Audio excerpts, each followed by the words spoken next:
आपण सर्वांनी करोना पाहिलाय ना?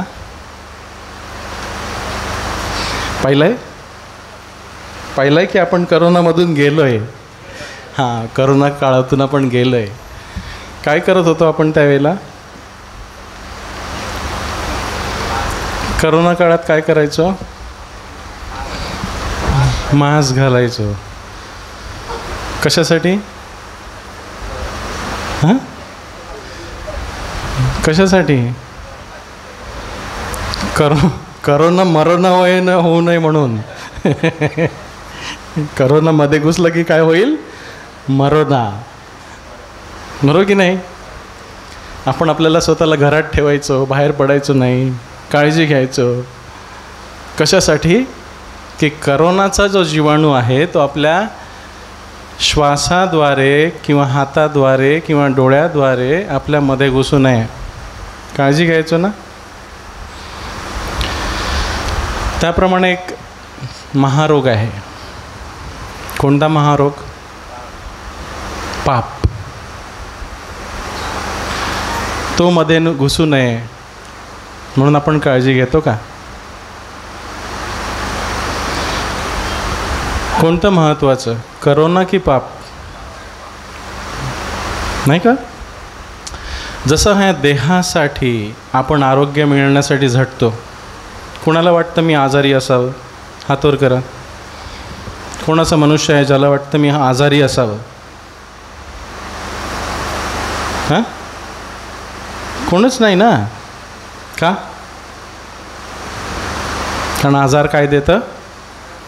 मरण. आजार कुठे घेऊन जातं? मरणाकडे, खाचेकडे.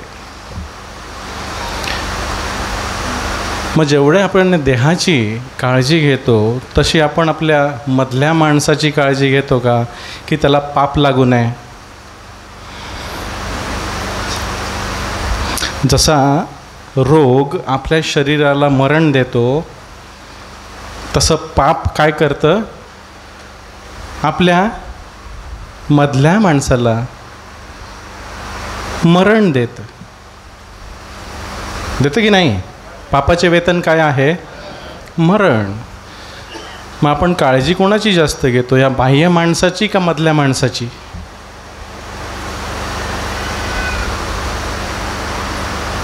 कोणाची? हा, बोला.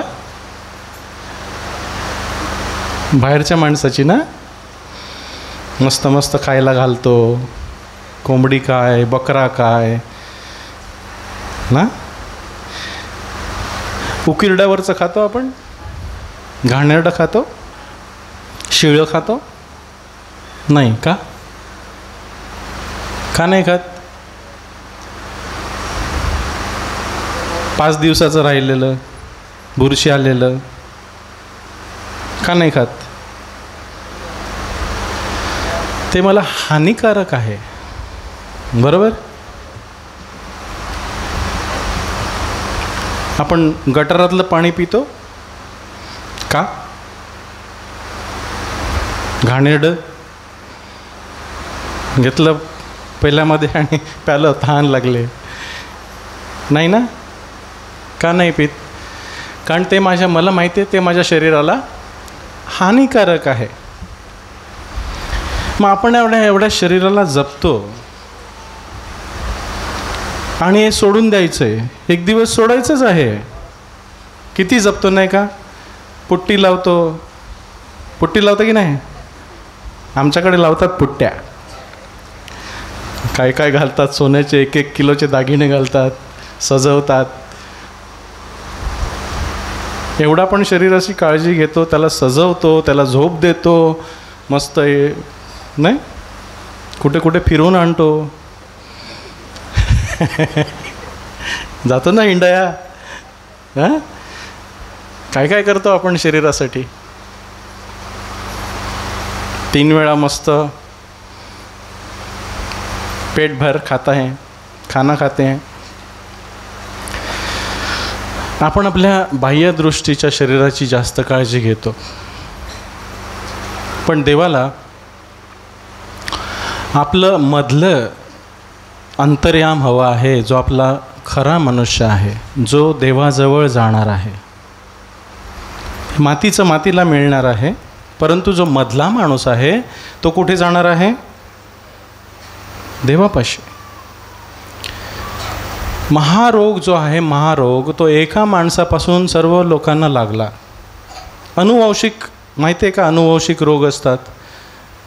वडिलांना असेल तर पोराला पण होतो, वडिलांना डायबिटीज असेल तर पोरांना पण डायबिटीज असतं, नाही का? बापजाद्यापासून आलेले रोग त्याच्या संतानामध्ये असतात. मग आदमापासून आपल्याला कोणता रोग मिळाला? पापाचा. असं कोणी जगात जन्मलं नाही येशूशिवाय ज्याला हा रोग नाही आणि नव्हता आणि असणार नाही. बरोबर? रोमकरास पत्र 5 अध्याय 12 वचन काय म्हणतं की एका माणसापासून पाप जगात शिरले आणि त्यामुळे सर्व माणसे पापी झाली. रोमकरास पत्र 5 अध्याय 12 वचन.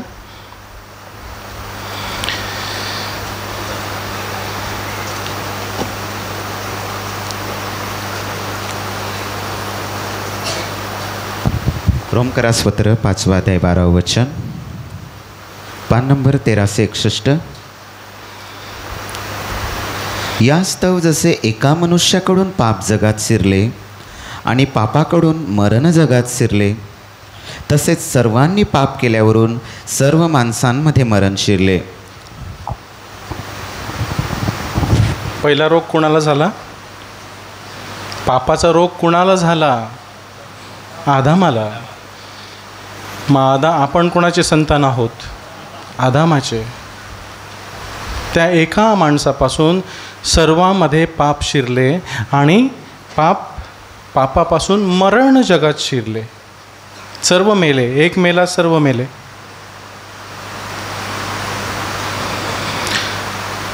बरोबर?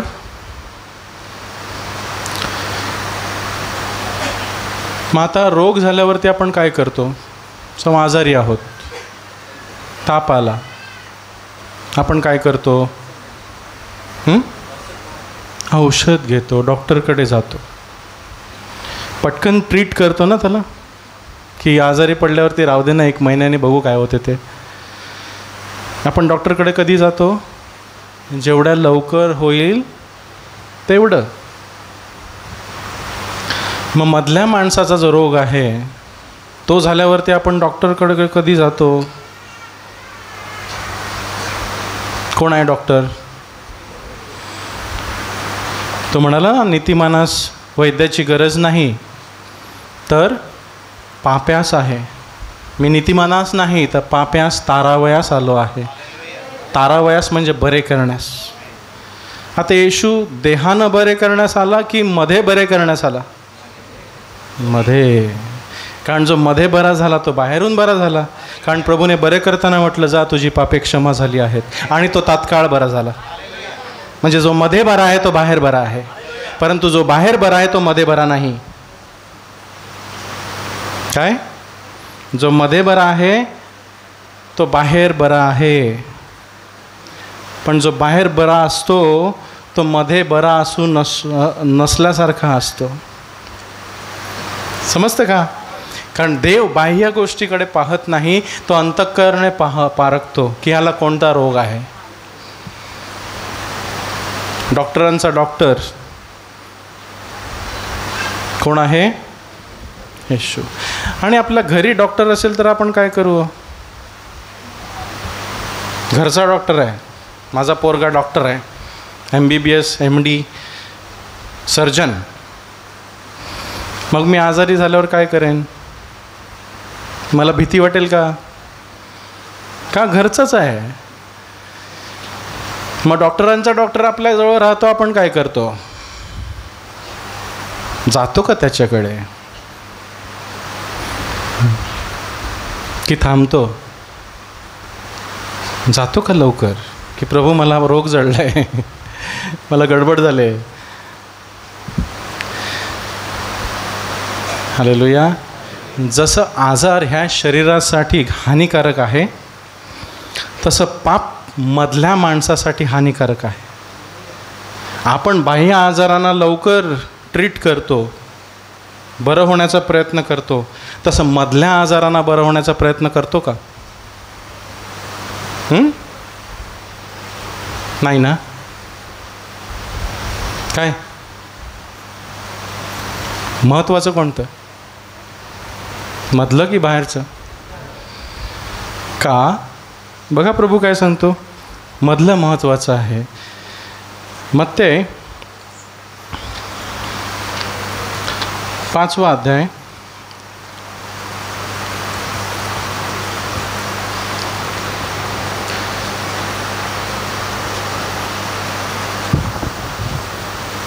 27 ते 30 आपण वाचू. बघा प्रभू कशाला महत्त्व देतो. पान नंबर 1146, मत्ती 5:27. तू व्यभिचार करू नको असे सांगितले होते, हे तुम्ही ऐकले आहे. परंतु मी तुम्हाला सांगतो की जो कोणी एखाद्या स्त्रीकडे कामदृष्टीने पाहतो त्याने आपल्या अंतःकरणाने तिच्याशी व्यभिचार केलाच आहे. आणि जर तुझा उजवा डोळा तुला अडखळवीत असेल तर तो उपटून आपल्यापासून टाकून दे, कारण तुझ्या अवयवातील एकाचा नाश व्हावा आणि तुझे सगळे शरीर गेहण्यात टाकले जाऊ नये, हे तुझ्या फायद्याचे आहे. हालेलुया. काय म्हणतो प्रभू की तू व्यभिचार करू नको असे सांगितले होते, हे तुम्ही ऐकले आहे. 10 आज्ञामध्ये एक आज्ञा आहे, तू व्यभिचार करू नको. हे तुम्ही ऐकले आहे, मोशेने सांगितले आहे. परंतु मी तुम्हाला सांगतो की जो कोणी एखाद्या स्त्रीकडे कामदृष्टीने पाहतो त्याने आपल्या अंतःकरणाने तिच्याशी व्यभिचार केलाच आहे. असे लिहिले आहे की तू व्यभिचार करू नको.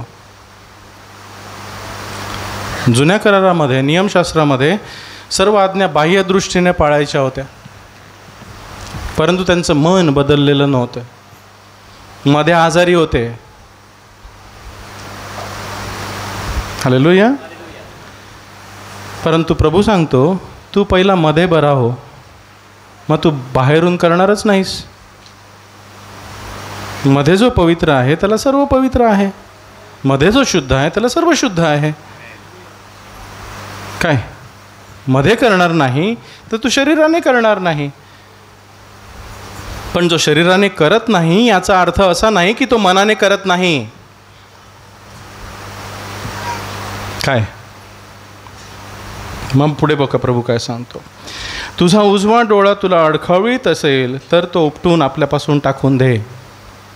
आंधळा हो, मध्ये बरा हो, पण देहाना आंधळा हो. प्रभूनं कोणाला महत्त्व दिलं, मधल्या माणसाला की बाहेरच्या माणसाला? मधल्या माणसाला. तू आंधळा बरा आहे. तू बघून व्यभिचार करण्यापेक्षा मध्ये व्यभिचार करू नकोस. आंधळा असलेलं बरं. तुझ्या अवयवातील एकाचा नाश व्हावा आणि तुझ्या सर्व शरीर गेहन्नात टाकले जाऊ नये, हे तुझ्या फायद्याचे आहे. तू आजारी आहेस पण मध्ये बरा असशील तर तू स्वर्गात जाशील. पण तू देहाने धडधाकट असशील आणि मध्ये आजारी असशील तर नरकात जाशील. आहेत ना जगामध्ये बॉडी बिल्डर, मध्ये कसे आहेत?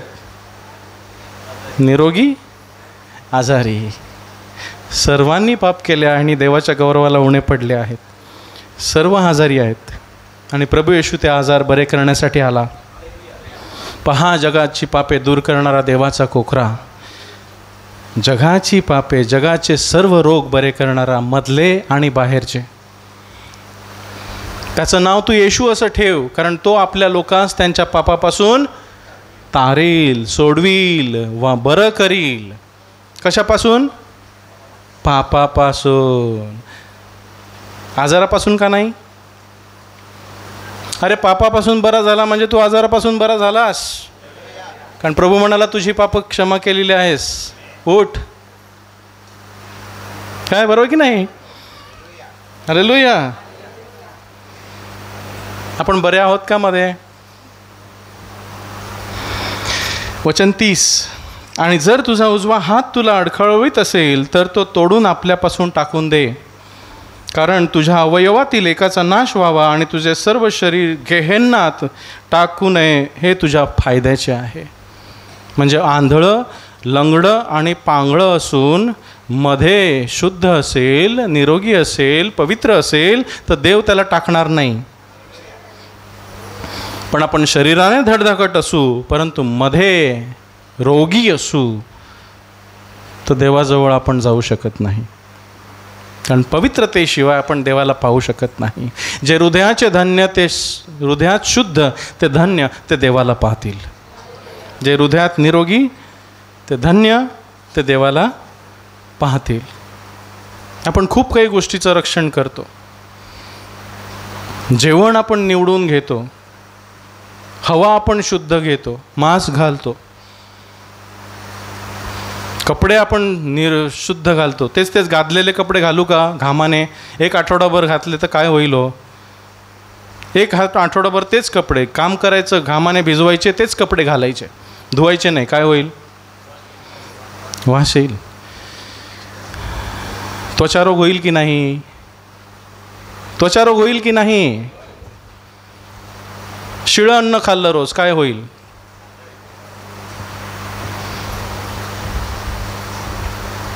झोप घेतली नाही काय होईल?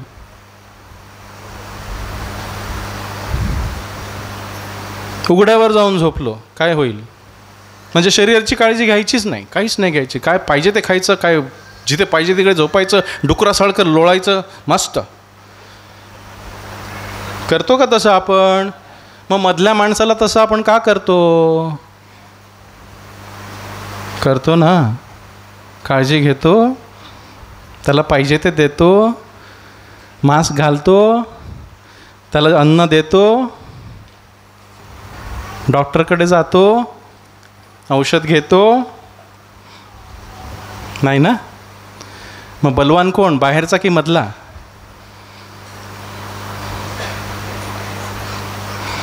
बाहेरचा बलवान झाला, वजन वाढलं. मधला असा झालाय रे, सुकड्या ठोक मारलं तर पडेल. हालेलुया. त्यासाठी लिहिलंय, ज्या कशाचे तू रक्षण करतोस त्यापेक्षा अधिक कसोशीने तू आपल्या हृदयाचे रक्षण कर, कारण त्यातून जीवनाचे झरे वाहतात. नीतिसूत्र 4:23 लिहिलंय बघा, कसं रक्षण करायचं आहे आपल्याला. आपल्या मधल्या माणसाचं, जो खरा माणूस आहे, जो विचार करतो, जो प्रभूच्या दृष्टीने मौल्यवान आहे. पान नंबर 787, नीती 4:23. नीती 4:23. ज्या कसाचं तू रक्षण करतोस त्या सर्वांपेक्षा अधिक कसोसीनं तू आपल्या हृदयाचं रक्षण कर, कारण त्यातून जीवनाचे झरे निघत असतात. हालेलुया. मधला माणूस बाहेरच्या माणसाला जीवन देतो की बाहेरचा माणूस मधल्या माणसाला जीवन देतो? बाहेरचा माणूस मधल्या माणसाला चालवतो की मधला माणूस बाहेरच्याला चालवतो? बाहेरचा माणूस मधल्या माणसाला चालवतो म्हणजे आपण देहाने चालतो, आणि मधला माणूस बाहेरच्याला चालवतो म्हणजे आपण आत्म्याने चालतो. पण आत्म्याने चालण्यासाठी आत्म्यात आपण वाढलं पाहिजे. त्यासाठी आपल्याला आत्म्याची, आपल्या मधल्या माणसाची काळजी घेतली पाहिजे. त्यासाठी लिहिलं आहे की ज्या कशाचे तू रक्षण करतोस त्यापेक्षा अधिक कसोशीने तू आपल्या हृदयाचे, आपल्या मधल्या माणसाचे रक्षण कर, कारण त्यामधून जीवनाचे झरे वाहतात. हालेलुया. बरोबर का? आपण कोणाचं करतो? वाढायचं आहे प्रभूमध्ये. वचन 20 आणि 22. माझ्या मुला, माझ्या शब्दांकडे लक्ष लाव, माझ्या सांगण्यांकडे कान दे. ती तुझ्या डोळ्यांपुढून दूर न जावोत, ती तू आपल्या हृदयामध्ये राखून ठेव, कारण ज्यांना ती सापडतात त्यांना ती जीवनच आहेत, आणि त्यांच्या सर्व देहाला ती आरोग्य अशी आहेत. ओ हालेलुया. इथे काय म्हटलंय बघा, तुमच्या हृदयात देवाची वचनं असतील तर तुमचं शरीर निरोगी असेल. हालेलुया. येशू ख्रिस्त कधी आजारी होता का हो? मला तरी कुठे दिसलं नाही. का?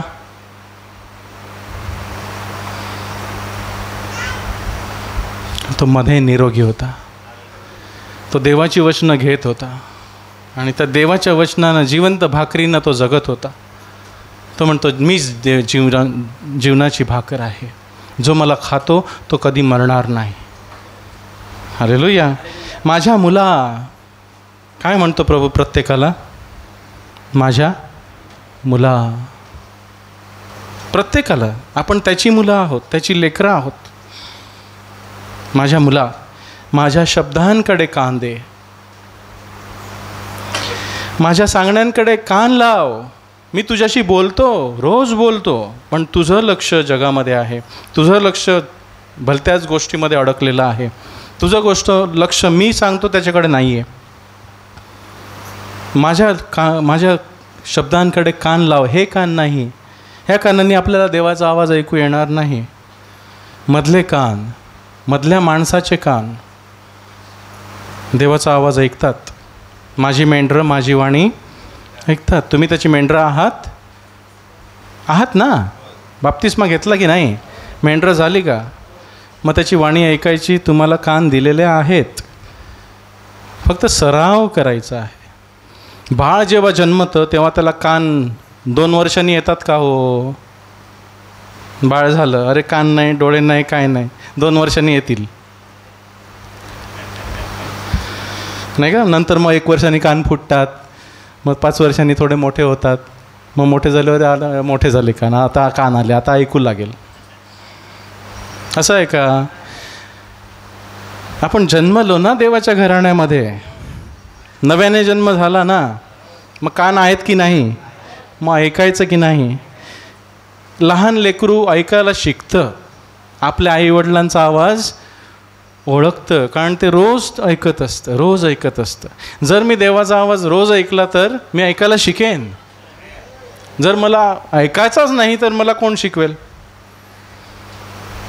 माझ्या मुला, माझ्या शब्दांकडे कान दे, माझ्या सांगण्यांकडे कान दे. ती तुझ्या डोळ्यापुढून दूर न जावत, ती तुझ्या हृदयांमध्ये राखून ठेव. माझं काम आहे देवाचे शब्द तुमच्या ह्या कानांपर्यंत पोहोचवायचं, नाही का? पण पवित्र आत्म्याचं काम आहे ते शब्द कानातून घेऊन तुमच्या हृदयात लिहायचं. ते माझं काम नाही, नाही का? वचनं मी जो तुम्हाला सांगत आहे ते माझं काम आहे की तुमच्या कानापर्यंत पोचवायचं. पण देवाचं काम आहे ते कानामधून घेऊन तुमच्या हृदयात लिहायचं. जर कान दिले तर. जर तुमची आता मनं कुठे गेली असतील पेरणी करायला तर नाही होणार हो. कुठे भात कुठे पेरायचं, बैल मिळेल की नाही, नांगर होईल की नाही, असं नाही तसं नाही, नाही हिंड काहीच मिळणार नाही. लक्ष देऊ नये का प्रभू सांगतो. हालेलुया. कारण ज्यांना ती सापडतात त्यांना ती जीवन आहेत. मधल्या माणसाचे जीवन काय आहे? मधल्या माणसाचं आरोग्य काय आहे? देवाची वचनं. मनुष्य केवळ भाकरीने नाही तर देवाच्या मुखातून निघणाऱ्या प्रत्येक शब्दानं जगेल. हालेलुया. माझ्या मुला, माझे शब्द ऐक. मी काय सांगतो ऐक. प्रत्येक परिस्थितीत प्रभू बोलतो. हालेलुया. बघा ती काय आहेत? त्यांच्या सर्व काय लिहिलंय? देहाला. मधला माणूस निरोगी असेल, देवाचा ऐकत असेल तर त्याच्या देहाला ती आरोग्याशी आहेत. बघा, देवाचा नियम पहिलं मध्ये मग बाहेर. जगाचा नियम काय आहे? पहिलं बाहेर मग मध्ये. असलं मेलेलं असलं तरी चालेल पण मी जिवंत आहे.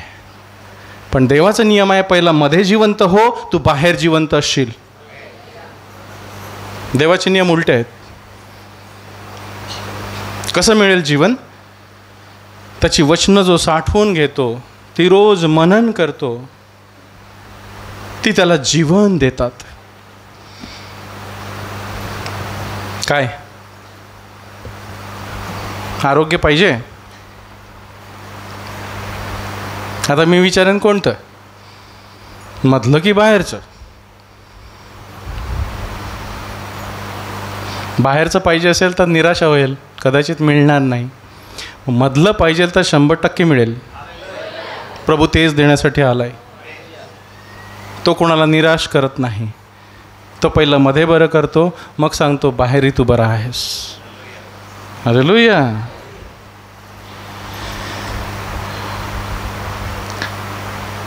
औषध, डॉक्टरकडे गेल्यावर काय घेतो आपण?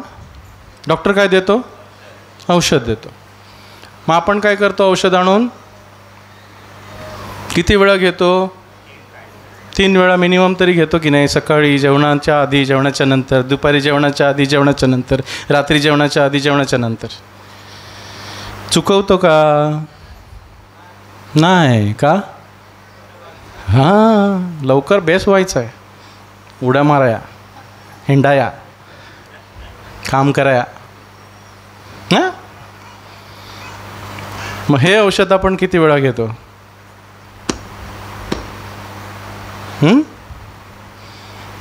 दिवसातनं एकदा तरी घेतो का? हो का विसरून जातो? जाऊ दे ना, रविवारी बघू ना, पास्टर काय सांगेल ते ऐकायचं बास.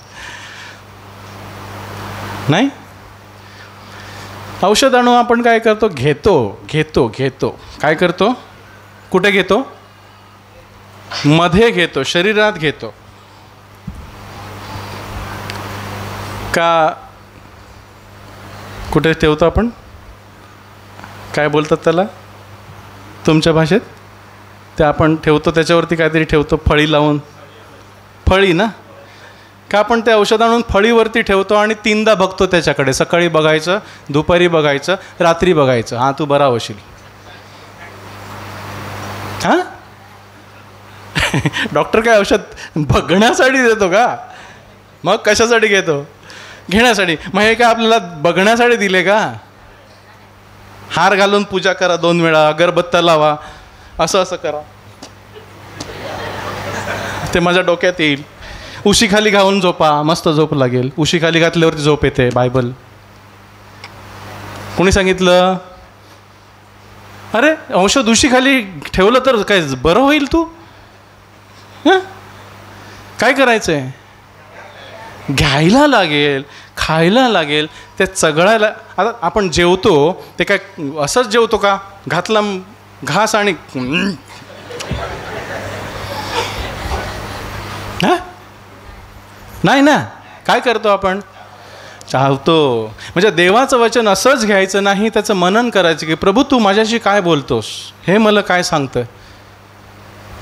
मला शिकव. पवित्र आत्म्याशिवाय दुसरा कोणी शिक्षक नाही. त्याच्या पायाशी बसा, तो शिकवेल. प्रभू मला शिकव, हे असंच का? मला शिकव.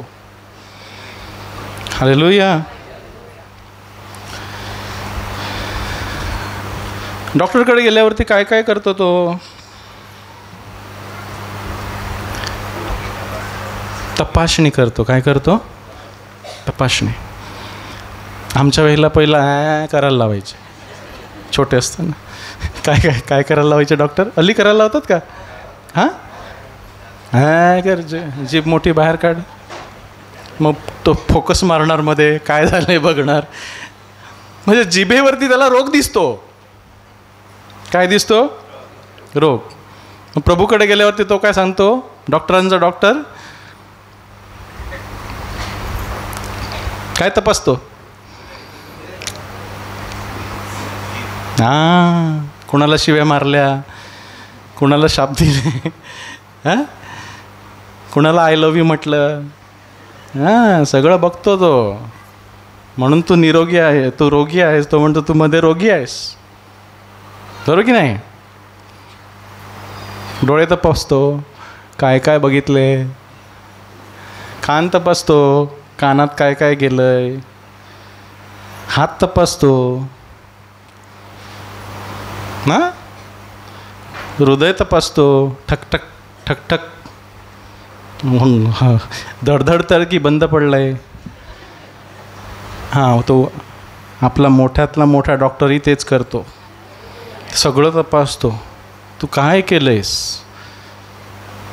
तू काय कसं वापरलं हे? कुठे घाण काय लायला, ही घाण का खालीस? एक्सरे काढतो ना डॉक्टर, काय करतो? मधलं दिसत नसेल तर एक्सरे काढतो, सिटी स्कॅन, ही स्कॅन, ती स्कॅन, काय दुसरं सोनोग्राफी, दुसरं काय काय रे डॉक्टर? MRI. हां, तुम्हाला माझ्यापेक्षा जास्त माहिती आहे. का काढतो तो? हां, आतमधलं बघण्यासाठी, बरोबर. मग प्रभूचं वचन काय करतं? इब्रिकरसपत्र 4:12 बघा, हे प्रभूचं वचन ही सगळे MRIच्या पेक्षा वरचं आहे हो. MRIला दिसत नाही ते प्रभूला दिसतं.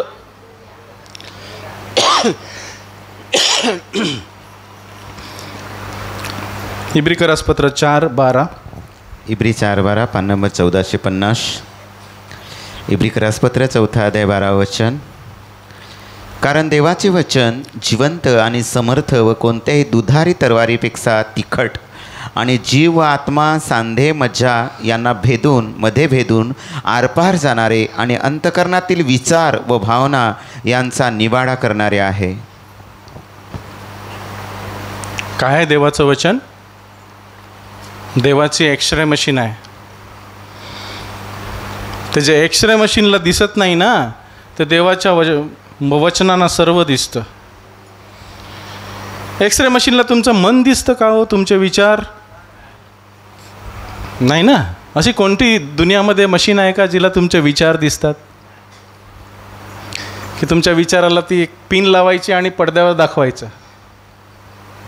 कुणाला पाहिजे सांगा, बनवू आपण. चालेल का तुमच्या डोक्याला पिन लावायची आणि टी व्हीवर दाखवायची? हां, कोणाला पाहिजे?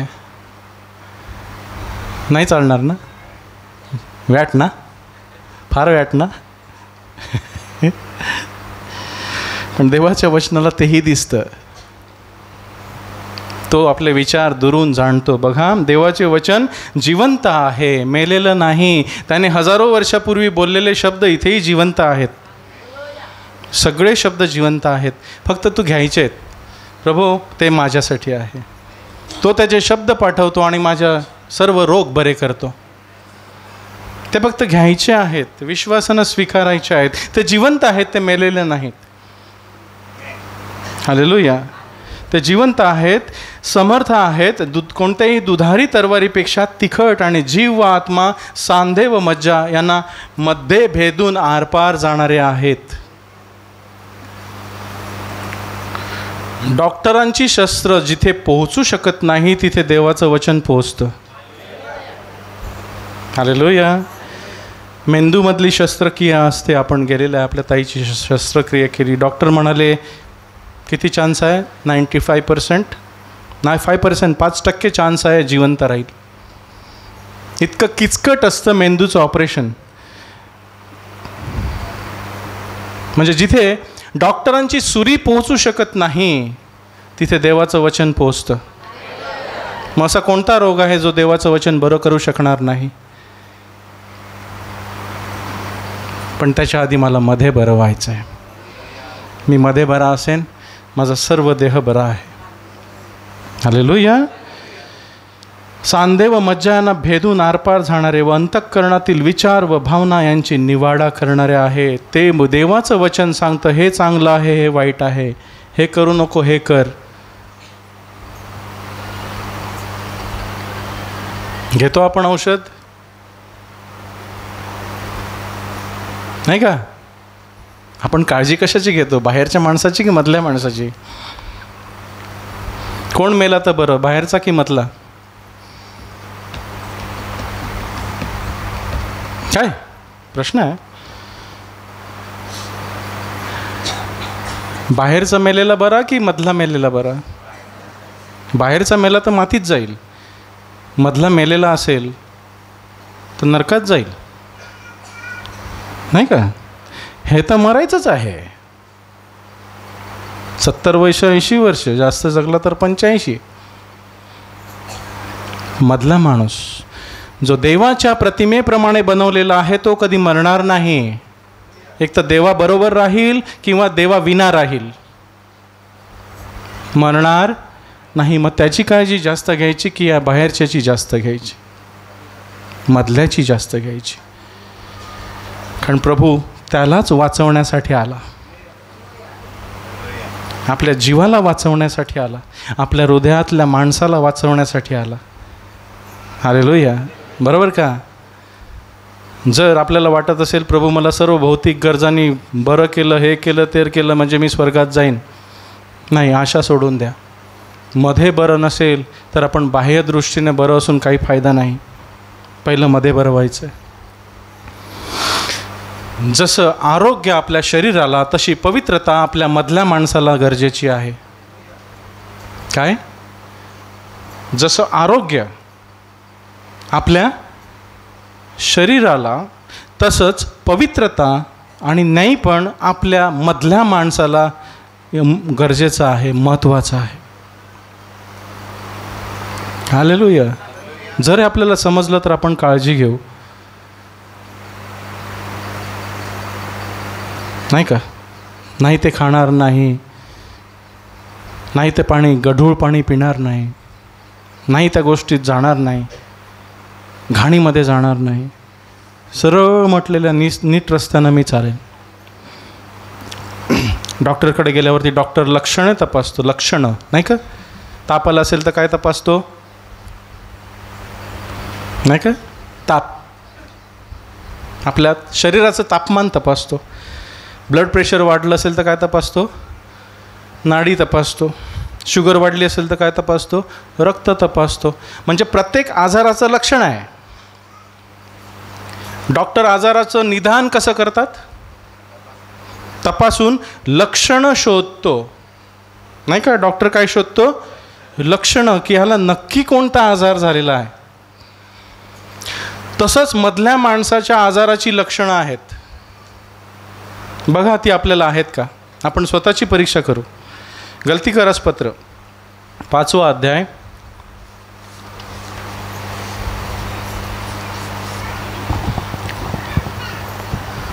19 गलती 5:19 पान नंबर 1412.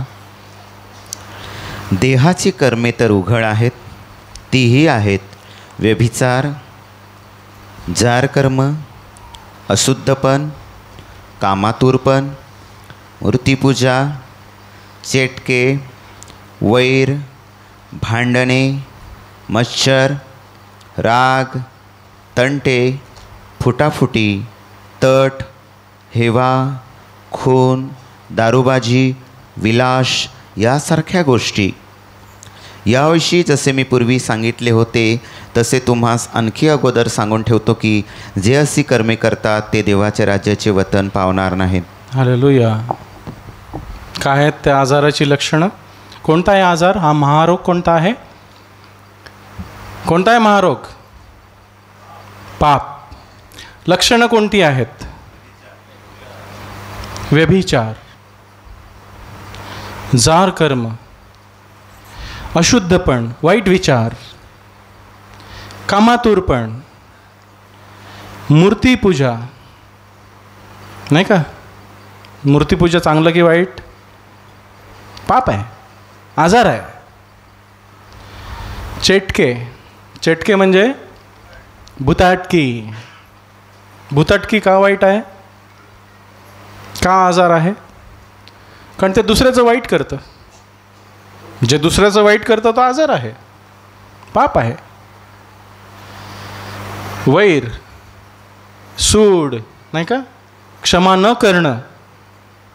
सर्वात महारोग मोठा कोणता? क्षमा न करणं. सूड, वैर, भांडणे, मत्सर. मत्सर म्हणजे दुसऱ्याचं बरं झालेलं मला बरं वाटत नाही. काय वाटतं? मत्सर म्हणजे काय? दुसरा वरती गेला की मला बरं वाटत नाही, मला पोटात कसं तरी होत होतं, गुडगुडतं माझ्या पोटात. हां, कसलं लक्षण आहे? हां, रोगाचं. हां, राग. कसलं लक्षण आहे राग? पापाचं लक्षण आहे राग. तंटे, फुटाफुटी, तट, हेवा, खून, दारूबाजी. दारूबाजी काय, कसं आहे लक्षण? पाप आहे. दारूबाजीमुळे मधला माणूस आजारी आहे, बरोबर की नाही? मध्ये आजारी आहे तो बाहेर आजारी असणार नाही का? त्याच्या किडन्या फेल होणार नाही का? बरोबर की नाही? विलास म्हणजे कसंही राहणं, मला वाटेल ते मी करणं, जिथे पाहिजे तिथे जायचं, मज्जा, नुसती मज्जा, नाही का? माझा देव कोण? ह्यासारख्या गोष्टी इतक्याच नाही तर अशा सर्व वाईट गोष्टी, ज्या वाईट गोष्टी आहेत ते सर्व पापरोगाची लक्षणं आहेत. याविषयी जसे मी पूर्वी सांगितले होते तसे तुम्हास आणखी अगोदर सांगून ठेवतो की जशी अशी कर्मे करतात ते देवाच्या राज्याचे वतन पावणार. ज्याच्या मधल्या माणसाला हे रोग जडलेले आहेत ते देवाच्या राज्यात जाणार नाही. मग देवाचं राज्य कुठे आहे? तुमच्यामध्ये आहे. खाणे आणि पिणे ह्या देवाचे राज्य. तर नीतिमत्व, शांती आणि पवित्र आत्म्यात आनंद, त्याच्यामध्ये आनंद, हे देवाचे राज्य आहे. जर ह्या गोष्टी केल्या तर मला आनंद मिळेल देवाचा? नाही. शांती मिळेल? नाही. न्याय पण मिळेल? पवित्रता मिळेल? मग मी मध्ये बरा असेल की रोगी असेल? रोगी असेल. मग मला बरं करण्यासाठी येशू आला मध्ये की बाहेर? त्याने माझे पाप वाहिली, मधली की बाहेरची? तो माझ्यासाठी पाप असा झाला, मधल्या की बाहेरच्या? कारण मध्ये जे आहे ते बाहेर पडतं. जे माझ्या मध्ये भरले आहे ते माझ्या कर्माने, माझ्या मुखाने, माझ्या आचरणाने, माझ्या वागणुकीनं बाहेर पडतं. मी कसा वागतो हे माझ्या मधल्या माणसाचं लक्षण आहे. माझा स्वभाव हे माझ्या मधल्या माणसाचं लक्षण आहे. काय बरोबर का? मधला माणूस निरोगी आहे तर पुढची लक्षणं बघा. मधल्या माणसाच्या आजाराची लक्षणं बघितली, आता तो निरोगी आहे ह्याची लक्षणं बघा. आत्म्याचे फळ आहे प्रीती. काय आहे? प्रीती. आनंद. काय आहे? आनंद आहे. शांती. मी सदा शांत, सदा स्वर्गात प्रभू तू माझा, प्रभू तू माझा. तू आहे स्वर्ग आहे, तू नाही स्वर्ग नाही. सहनशीलता, ममता, दयाळूपणा, गरिबावर दया करणं, चांगलेपणा, चांगलं असणं, सर्वांशी चांगलं राहणं, विश्वासूपणा, कोणीही माझ्यावर विश्वास ठेवला पाहिजे. ठेवतात का? माझा शेजारी माझ्यावर विश्वास ठेवतो का? माझा मॅनेजर माझ्यावरती विश्वास ठेवतो का? माझी बायको माझ्यावर विश्वास ठेवते का? विचारा. काय विश्वासूपणा? हालेलुया. मी सांगितलं अमुक एक दिवशी मी अमुक एक करीन तर करीन, हो तर हो, नाही तर नाही. हा विश्वासूपणा. लीनता. तू पुढे जा, तू मोठा हो, मी छोटा हो. तुम आगे बढ़ो, हम कपड़ा संभालता है. इंद्रिय दमन म्हणजे प्रत्येक अवयवावर ताबा, शरीरावर ताबा, डोळ्यावर ताबा, मुखावर ताबा, हातांवर ताबा. ही सगळी चांगली लक्षणं कशाची आहेत? मधल्या माणसाच्या निरोगीपणाची, की तो मनुष्य निरोगी आहे. जर त्याच्यामध्ये ही लक्षणं असतील तर त्याचं शरीर निरोगी नाही? सांगा मला. हालेलुया. बघा तुम्हाला गुज सांगतो एक, की जर तू मध्ये निरोगी आहेस तर तू पूर्ण निरोगी आहेस. मत्ते 7.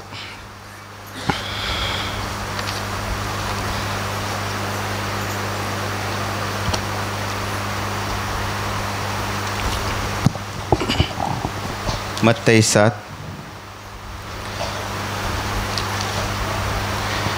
एक मिनिट. मत्ते 6, 22 आणि 23. मत्ते 6, 22. डोळा शरीराचा दिवा आहे, म्हणून जर तुझा डोळा निर्मळ असला तर तुझं सगळं शरीर प्रकाशमय होईल.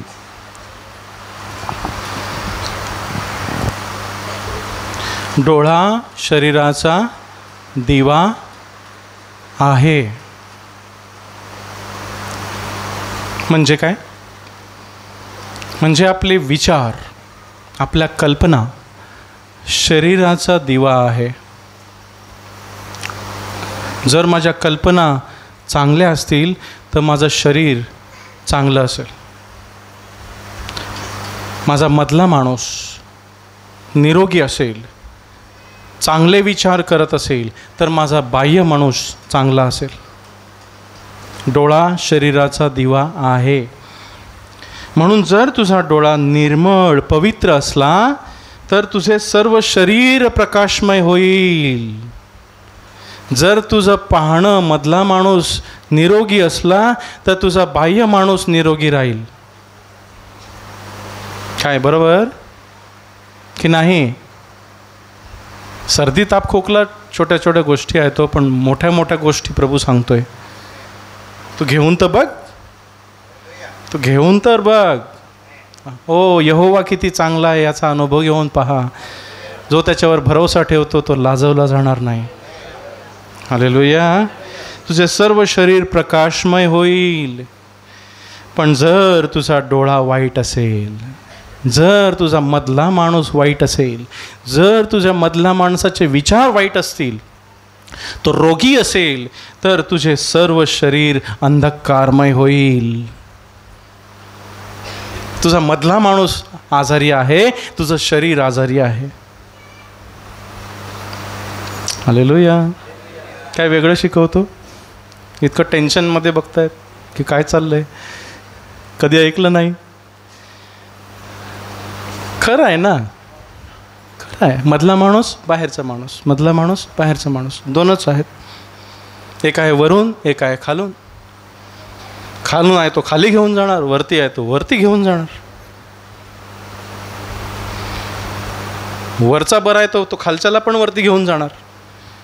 खालचा बरा आहे तो वरच्याला तो खालती घेऊन जाणार. बरा कोणता? 1 तिमोथी 4 अध्याय 8 वचन. 1 तिमोथी 4 अध्याय 8 वचन. तिमथ्याला पहिलं पत्र 4 अध्याय 8 वचन, पान नंबर 1437. 7 आणि 8. 7 वचन, पान नंबर 1437. 1 तिमथी 4:7.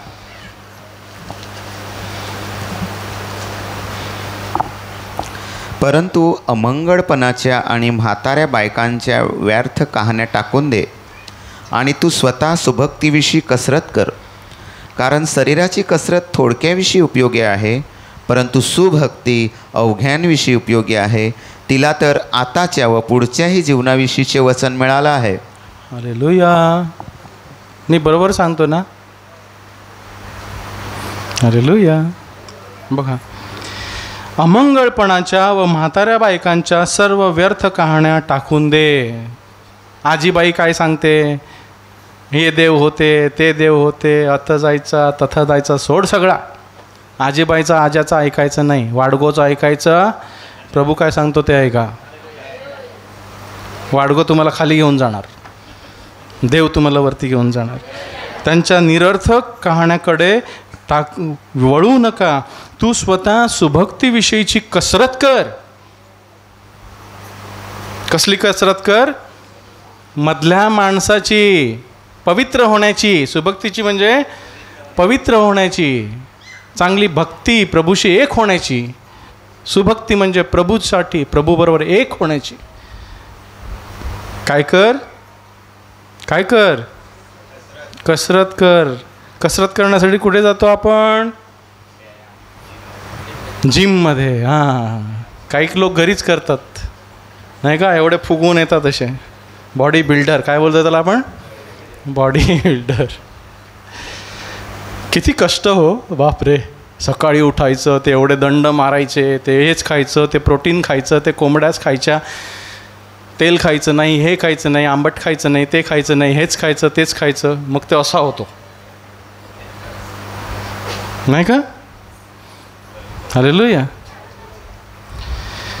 पण प्रभू काय सांगतो? शरीराची कसरत थोडक्याविषयी उपयोगी आहे. तू ते फुगवून आणशील, पण ते थोडे दिवसाने माती होणार आहे. थोडे दिवस तुला लोक फोटो काढतील तुझ्याबरोबर, सेल्फी काढतील नाही का? नाही का? बॉडी बिल्डर बरोबर आपण सेल्फी काढतो की नाही? अरे मी याला ओळखतो. तसं काही ह्याचीच बॉडी आहे ती ना. पण प्रभू सांगतो शरीराची कसरत थोडक्या गोष्टींविषयी उपयोगी आहे, पण सुभक्ती, मध्ये पवित्रता, मधल्या माणसाचं आरोग्य जर तो निरोगी असेल, पवित्र असेल, न्यायी असेल, तर ते अवघ्या गोष्टीविषयी उपयोगी आहे. तुला काहीच कमी पडणार नाही. तू सरळ चालशील आणि आशीर्वाद तुझ्या मागे येतील. तुला आरोग्य मागण्याची गरज पडणार नाही. आरोग्य देणारा तुझ्या बरोबर असेल. काय पाहिजे? निरोगीकरण की आरोग्य? म्हणजे आजारी होऊन बरं होणं बरं की आजारी नाच पडलेलं बरं?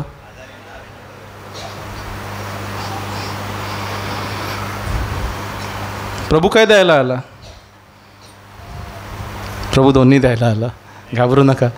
आपण आजारी असतो, प्रभूकडे मागितलं, प्रभू देतो. पण प्रभूची इच्छा आहे की तू निरोगीच राहा ना. आजारी कशाला पडतोस नाही का? त्या डॉक्टरचे पैसे कशाला तू त्याला, कशाला त्याला डॉक्टरला एवढा श्रीमंत करतोस तू? मला श्रीमंत कर ना, माझ्याबरोबर राहा ना. तिला तर आत्ताच्या, कुणाला? मधल्या माणसाला आत्ताच्या व पुढच्या जीवनाविषयीचे वचन मिळाले आहे. तू इथेही जिवंत असशील आणि पुढेही जिवंत राहशील. तू मरणार नाहीस. शरीराची कसरत करून तू मरशील आणि खाली जाशील, पण तू मधल्या माणसाची कसरत करशील तर इथेही जिवंत राहशील आणि पुढेही राहशील. काय हवंय? कोणतं बरं? मधल्या माणसाची कसरत. कशी करायची? मोह येतात तेव्हा देवाचं वचन टाकायचं. प्रभू तू माझ्याबरोबर आहेस, मला हा आजार नको नाही का? मास्क लावायचं. पोरगी पुढे आली का काय करायचं? डोळ्यावर मास्क लावायचं. नाही मी नाही पाहिला. पोरगा पुढे आला की मास्क लावायचं नाही का? कसरत करायची आहे. अशी नाही, अशी डोळे उघडे बंद करायचे. ते दिलेत ना डोळे देवानं. पापण्या कशासाठी दिलेत? डोळे स्वच्छ ठेवण्यासाठी ना. मग मोह आल्यावरती बंद करण्यासाठी पण दिलेले आहेत. पुढे मोह आला की डोळे बंद करायचे. मी पाहिलंच नाही ना. सुखी आहे. मास्क दिलंय ना, हे ऑटोमॅटिक देवानं नैसर्गिक मास्क दिलेला आहे. हां वापरा ना. नाही आपण ते काड्या लावून असे उभे करून बघतो, असे डोळे फाडून. फार बेस. काय दिसर? कोणता माणूस वाढला? बाहेरचा की मधला? बाहेरचा. ज्या माणसाला तुम्ही खाऊ द्याल तो वाढेल. काय? ज्या माणसाला तुम्ही भरवाल तो वाढेल. गब्बर होईल, गब्बर. मधल्या माणसाला द्या. देवाची वचनं मनन करायची, हृदयात साठवून ठेवायची. बरोबर योग्य वेळी प्रभू आपल्याशी बोलतो. असंच कर, असंच कर, इथेच जा, असंच कर, हे करू नको, असं कर. हालेलुया.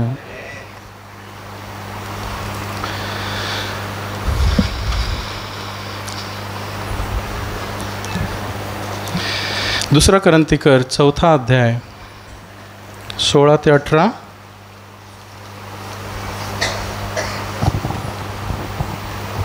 दुसरा कोरिंथीकर 4 अध्याय 16 वचन.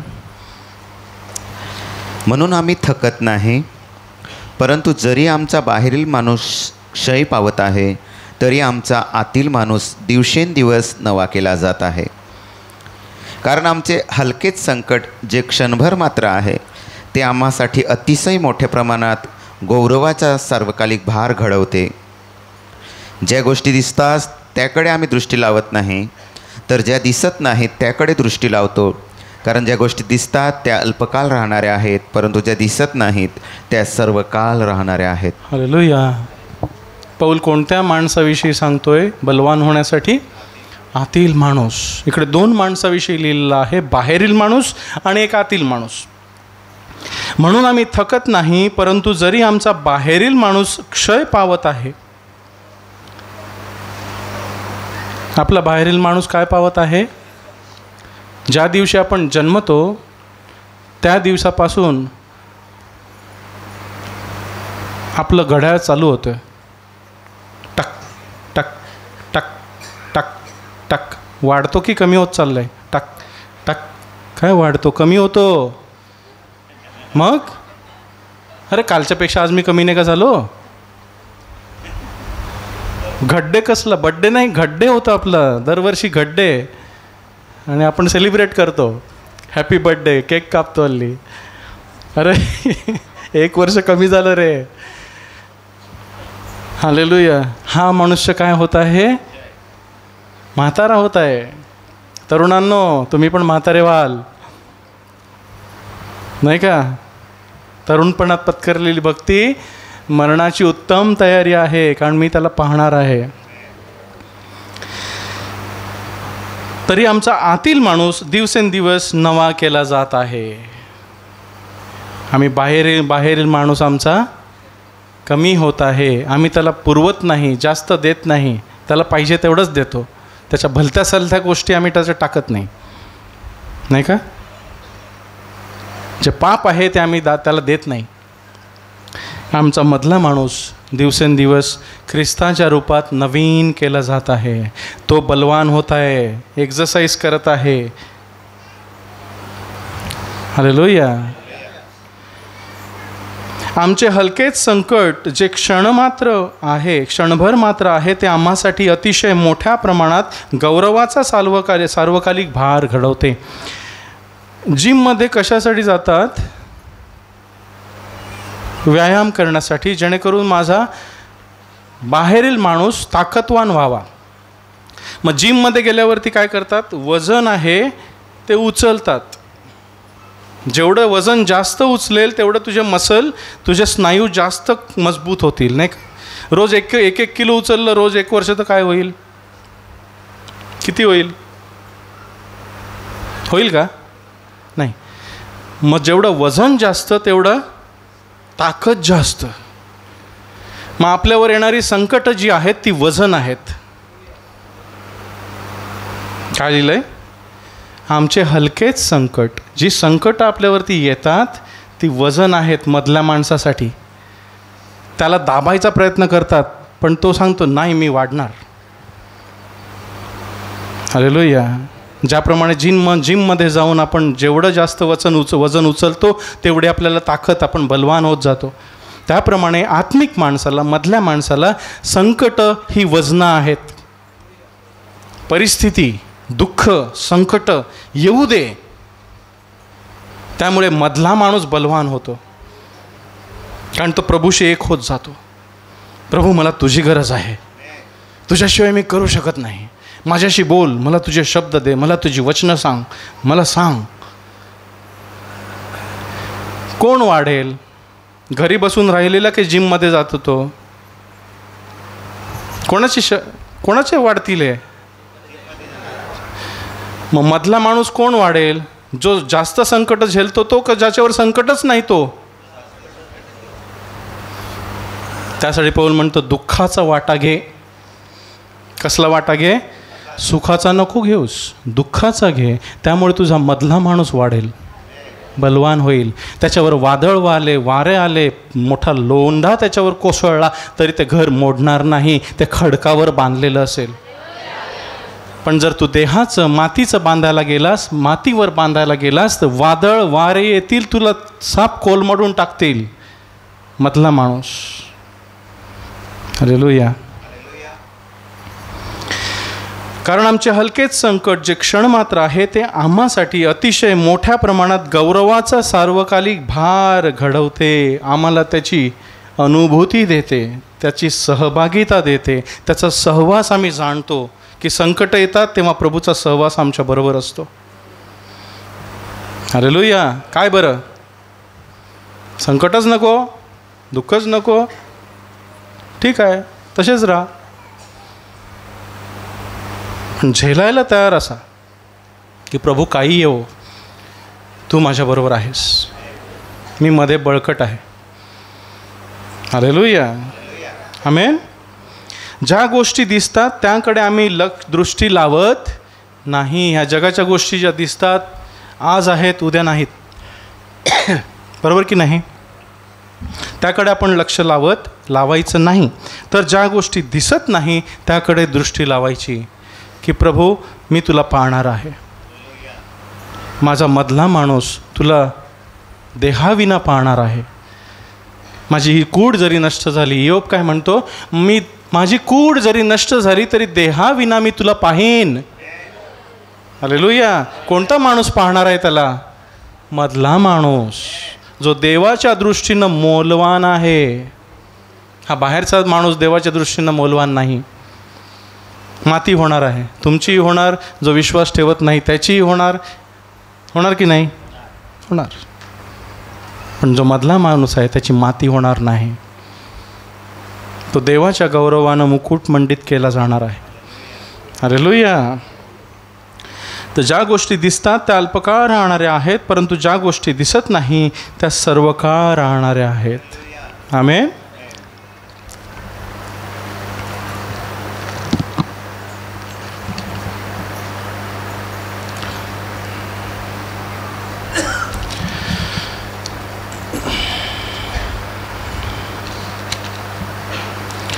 येशू म्हणतो की खरी भाकर मीच आहे. ह्या देहासाठी आपण भाकर खातो की नाही? 3 वेळा खातो ना. मधल्या माणसासाठी भाकर आहे. योहान 6 बघा प्रभू काय म्हणतो. योहान 6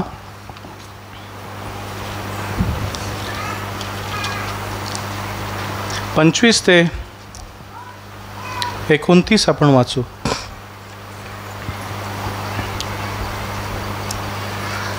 योहान 6:25. येशू जीवनाची भाकर आहे. मग समुद्राच्या पलीकडे तो त्यांना आढळल्यावर ते त्याला म्हणाले, रब्बी येथे केव्हा आलास?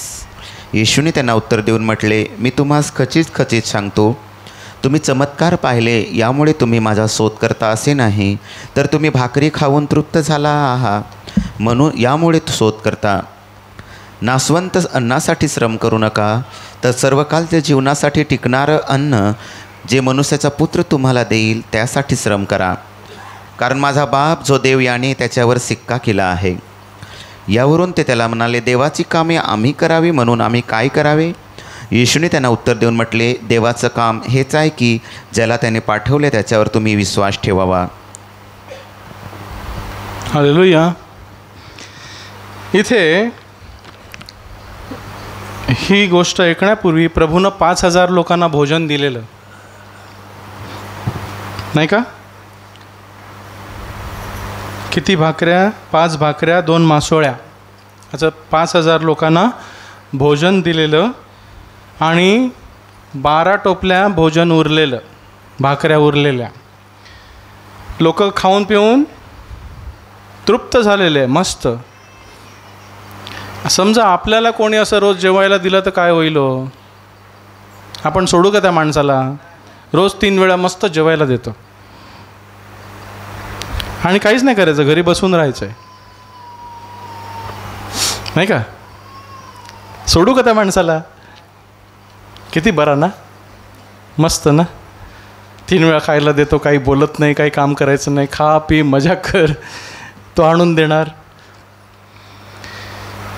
त्या लोकांनाही तसंच वाटलं की जो येशू आहे ना, हा आम्हाला रोज जेवायला देईल. काय करायला देईल? जेवायला देईल. आम्हाला भूक लागली, त्याच्याकडे मागितलं, तो असं करेल, भाकऱ्या खालून वरून खाली पडतील. येशूकडे पाहण्याचा त्यांचा दृष्टिकोन हाच होता की माझी भौतिक गरज तो पूर्ण करेल ना.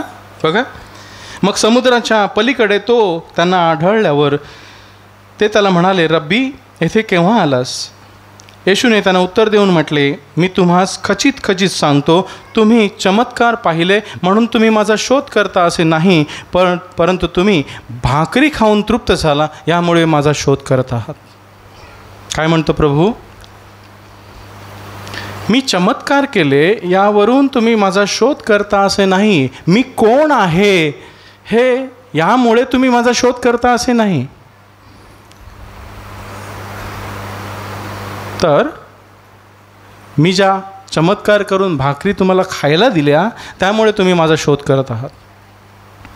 मी तुम्हाला नकोय, मी बनवलेल्या भाकरी मात्र पाहिजेत. काय? मी तुम्हाला नकोय, माझ्याकडून तुम्हाला आशीर्वाद पाहिजेत. आपणही तसेच आहोत की मला प्रभू नको, प्रभूकडून काय मिळेल ते मला पाहिजे. प्रभू तेच सांगतो की तुम्ही चमत्कार पाहिले म्हणून तुम्ही माझ्यावर विश्वास ठेवता असं नाही, मी देवाचा पुत्र आहे असा तुम्ही विश्वास धरता असं नाही, तर मी भाकरी खाऊन तुम्ही तृप्त झालात, तो माझी भाकरी दिली तुम्हाला, ती तृप्त झालात म्हणून तुम्ही माझा शोध करत आहात. तुम्हाला वाटलं मी तुम्हाला रोज भाकरी करून देईन. वचन 27 बघा, नाशवंत अन्नासाठी श्रम करू नका. म्हणजे काय? नाशवंत या देहाला जे लागतं त्याच्यासाठी एवढं माझ्याकडे मागू नका, एवढं श्रम करत जाऊ नका. तुमचं लक्ष देहापेक्षा मधल्या माणसाला जे काय पाहिजे त्याच्याकडे लावा. मधल्या माणसाच्या अन्नाकडे लक्ष जास्त लावा. नाशवंत अन्नासाठी श्रम करू नका, तर सर्वकाळच्या जीवनासाठी टिकणारे अन्न जे मनुष्याचा पुत्र तुम्हाला देईल त्यासाठी श्रम करा. आपण देहाच्या गोष्टीसाठी किती श्रम करतो, करावेत, घरी बसून कोणी देणार नाही. असं नका सांगू की निक्सन पास्टरने सांगितलं श्रम करायचे नाहीत, घरी बसून राहायचं. त्याचा अर्थ तसा नाही आहे. आपल्याला काम केलं पाहिजे, पण देवाबरोबर करायचं आहे. हालेलुया. ज्या काही गोष्टी तुम्ही करता त्या प्रभूमधून, प्रभूसाठी, प्रभूच्या शक्तीनं केलेल्या आहेत म्हणून करा. हालेलुया. मग प्रभू आशीर्वाद देतो. पण त्यापेक्षा उत्तम हे सार्वकाळच्या जीवनासाठी टिकणारे अन्न जे मनुष्याचा पुत्र तुम्हाला देईल. हे कोणतं अन्न आहे? जिवंत भाकरी. जिवंत म्हणजे फ्रेश, ताजी ताजी, नाही का? ताजी म्हणजे तव्यावरून काढलेली, गरम गरम. जिवंत म्हणजे गरम गरम, बाशी नाही. मग येशू गरम गरम देतो म्हणजे काय? बोलतो. आता मी तुमच्याशी बोलतो ते काय? गरम गरम आहे. तुम्ही व्हिडिओवरती ऐकाल ते नरम नरम असेल ना. आता तुमच्याशी मी तोंड तोंड बोलत आहे ते गरम गरम आहे, फ्रेश आहे, जिवंत आहे. तुम्ही ते नंतर बघाल ते काय होईल? नरम नरम. ओके. प्रभू सांगतो मी तुमच्याशी बोलतो ते तुम्ही ऐकण्याचा प्रयत्न करा, तीच खरी जीवनाची भाकर आहे. त्यासाठी जास्त श्रम करा. आपण श्रम करतो का देवाचं वचन ऐकण्यासाठी रोज? की प्रभू माझ्याशी बोल, तुझा आवाज मला ऐकू दे, तुझी वाणी मला ऐकू दे. हे आहे मधल्या माणसाचं अन्न. करतो आपण श्रम. बसायचं प्रभूच्या पायाशी, ज्याप्रमाणे मरिया प्रभूच्या पायाशी बसून त्याचं ऐकत होती, नाही का? मरिया होती, मार्था होती. मरिया काय करत होती? प्रभूच्या पायाशी बसून त्याचं कोणतं भोजन घेत होती? ती मधलं भोजन घेत होती. जिवंत भाकर, देवाच्या मुखातून निघालेले शब्द ती ऐकत होती आणि ती तृप्त झालेली. तिला भाकरीची भान पण नव्हतं की मला भूक लागली.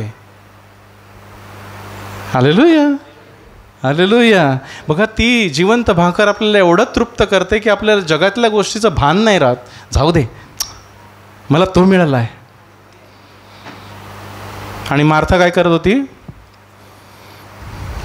गरम गरम, इकडे पण गरम गरम येशू देत होता, तिकडे ती गरम गरम भाजत होती.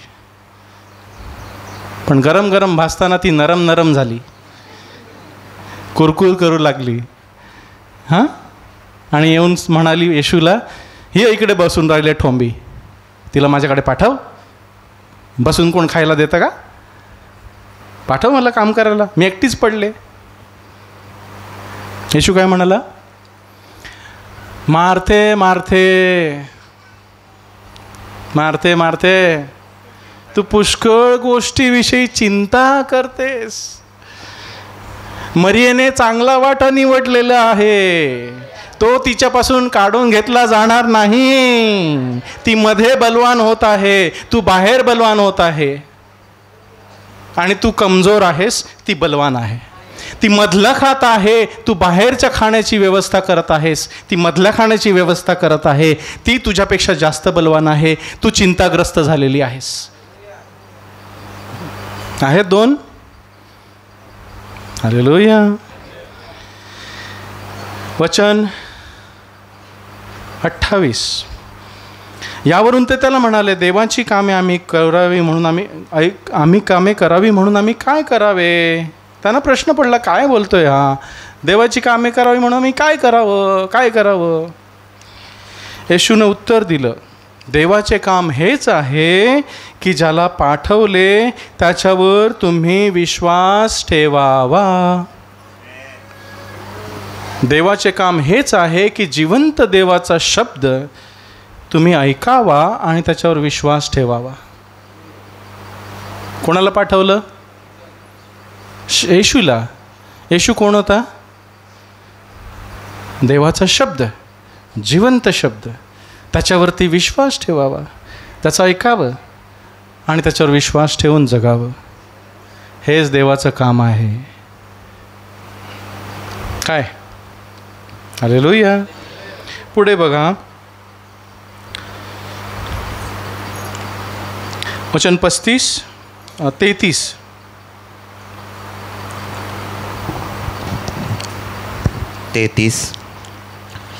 कारण जी आकाशातून खाली येते व जगाला जीवन देते ती देवाची भाकर होय.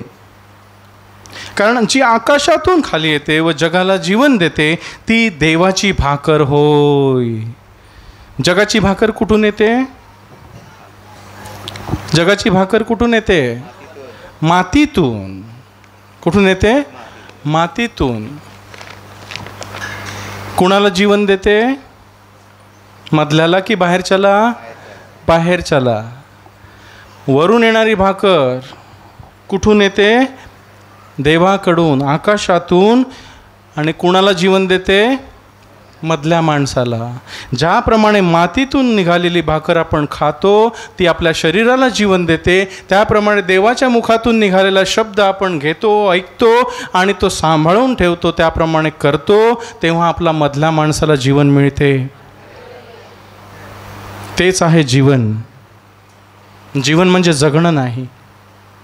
कुत्री मांजरही जगतात. जीवन म्हणजे जगणं का? कुत्री मांजरही जगतात. देवाचं वचन ऐकून त्याप्रमाणे करणं म्हणजे जीवन आहे. हालेलुया. वचन 34. यावरून ते त्याला म्हणाले, हे प्रभू, ती भाकर सर्व काळ आम्हाला दे. येशूने त्यांना म्हटले, मीच जीवनाची भाकर आहे. जे मी तुम्हाला सांगत आहे ते जीवन आहे. देह काही लाभ देत नाही. देह काही लाभ देत नाही. जीवन देणारा आत्मा आहे. आणि जे शब्द मी तुम्हाला सांगतो ते जीवन आणि आत्मा आहेत. ते मधल्या माणसाची भाकर आहेत, मधल्या माणसाला बलवान करणारे आहेत, मधल्या माणसाला सांभाळणारे आहेत, जो माणूस वर जाणार आहे. हालेलुया. मीच जीवनाची भाकर आहे, जो माझ्याकडे येतो तो कधीही भुकेला होणार नाही. हालेलुया. येशूकडे मागितल्यावर तो किती देईल हो? त्याच्याकडे काही कमी आहे? किती बोलेल आपल्याशी, किती वचनं सांगेल, किती घेऊ शकतो. तुमची जेवढी कॅपॅसिटी आहे तेवढं तो तुम्हाला देईल. आपण किती खातो, किती खातो? जगातली भाकर किती खातो आपण? एवढ्या? हां, मी फक्त एवढंच खातो, नाही का? किती खातो? जेवढं धक्कार येईल तेवढं, नाही का? मग थंड पेल्यावरती जास्त राग. किती खाऊ शकतो? ताटभर, नाही का? ह्या भाकरीला आपल्याला लिमिटेशन आहे किती खायचं ते. वरच्या भाकरीला लिमिटेशन नाही, कितीही खाऊ शकता. आहे प्रभू सांगतो एवढंच तुला देणार आहे, आज पाव किलोच. हां, नाही, वरची भाकर सर्व दिवस खायची आहे, 24 तास. मग बघा तुम्ही मध्ये किती बलवान व्हाल, आनंदी असणार, सुखी असणार, नाही का? तुमच्याकडे पाहिल्यावरती लोक तुमच्याकडे येतील, अरे बेस्ट माणूस आहे र, ह्याच्याबरोबर राहायला बरं वाटतं, हिडीस पिडीस नाही करत, नाही का? नाही तर काही लोकांपासून काय माणसं पळतात, आला की पळतात, अरे नाही नाही बस ह्याच्याबरोबर नको. हालेलुया. आपल्या मधला माणूस आपल्या बाहेरचा चेहरा दाखवतो की आपण मध्ये कसे आहोत, आपल्या चेहऱ्यावरती दिसतं, नाही? बघा नीतिसूत्रामध्ये लिहिलेलं आहे,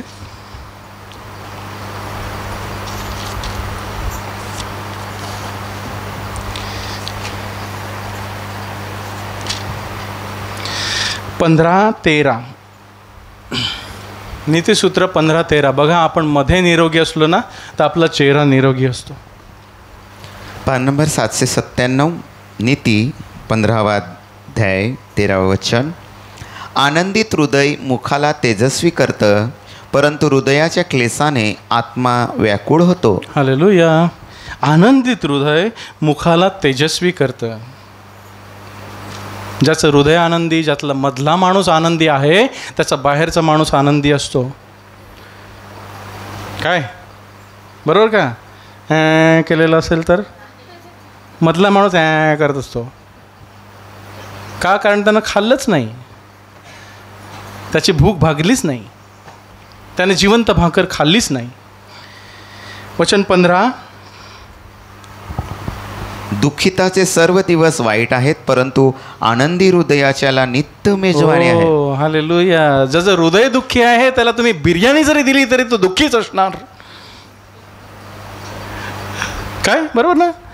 जो मध्ये दुःखी आहे त्याला तुम्ही बिर्याणी द्या का, काय कोंबडा द्या का, बकरा द्या का, काहीही द्या, जगातलं पंचपक्वान्न आणून द्या, जिलेबी द्या, थंड द्या, काय नाही, तो करत राहणार.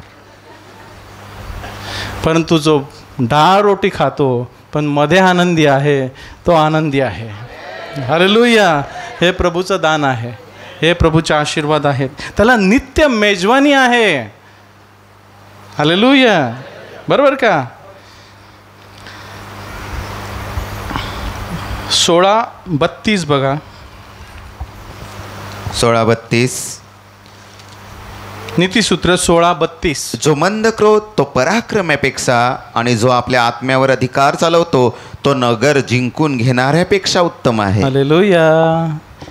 जो मंद क्रोध म्हणजे ज्याला लवकर राग येत नाही, ज्याचा रागावर ताबा आहे, तो पराक्रमापेक्षा म्हणजे मिलिटरीच्या माणसापेक्षा, कॅप्टनपेक्षा काय? जो मंद क्रोध तो पराक्रमापेक्षा, आणि जो आपल्या आत्म्यावर, मधल्या आत्म्यावर, मधील माणसावर अधिकार चालवतो तो नगर जिंकून घेणाऱ्यापेक्षा उत्तम आहे. हालेलुया. कोणता माणूस बरा? कोणता माणूस हवा आहे? कोणत्या माणसाला जेवण द्याल? कोणत्या माणसाची काळजी कराल? मधल्या. हालेलुया. दुसरं एक वचन घेतो आणि संपूया आपण.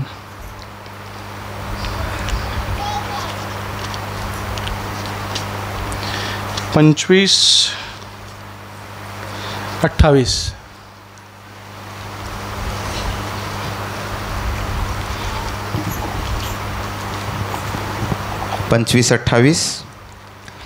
ज्याचा आत्मा स्वाधीन ठेवलेला नाही तो गाव कुसून असलेल्या मोडक्या नगरासारखा आहे. हालेलुया. ज्याचा मधला माणूस आजारी आहे त्याचं गावकूस मोडलेलं आहे. त्याच्यामध्ये ढोरं घुसतात. कोण घुसतात? ढोरं. तुम्ही कुंपण करता ना घराभोवती काट्याचं? कशाला? हां, ढोरं घुसू नये म्हणून.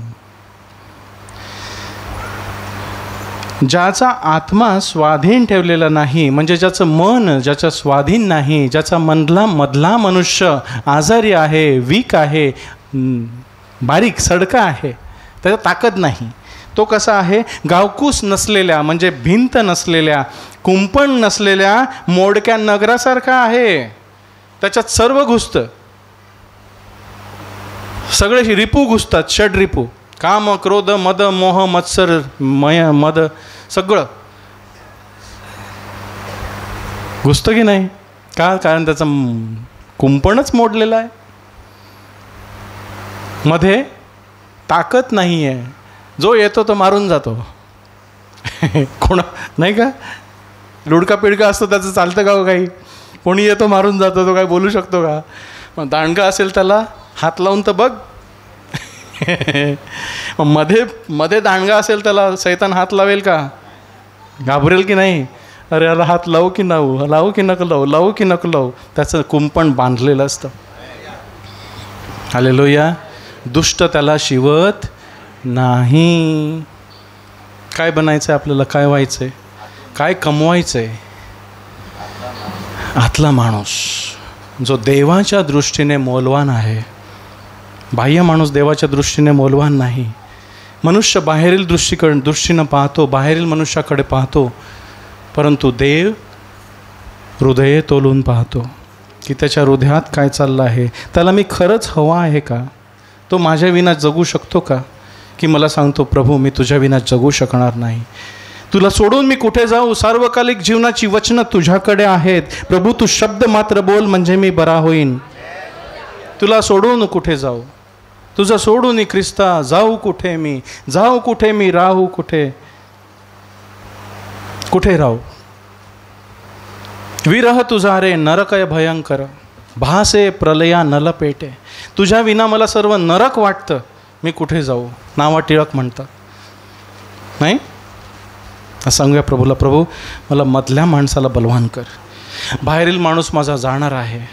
या जगातल्या चिंता, भय, भीती, राग, लोभ, मद, मोह, काम, वासना सगळी मला खाली घेऊन जात आहेत. मला तू शक्ती दे. मला मध्ये बलवान कर आणि मला मधल्या माणसानं पवित्र करून तुझ्याजवळ उभे राहण्यास मला सबळ कर, स्थापित कर, बळकट कर. तुझ्या कृपेवर कृपा मला दे. तुझ्या पवित्रतेत मला पवित्र ठेव. तुझ्या संगतीनं चालण्यास मला सहाय्य कर आणि तुझा गौरव माझ्याकडून करून घे. माझ्या जगण्यानं, माझ्या मरण्यानं तू गौरविला जावास. तुझा महिमा व्हावा. आमेन. हालेलुया.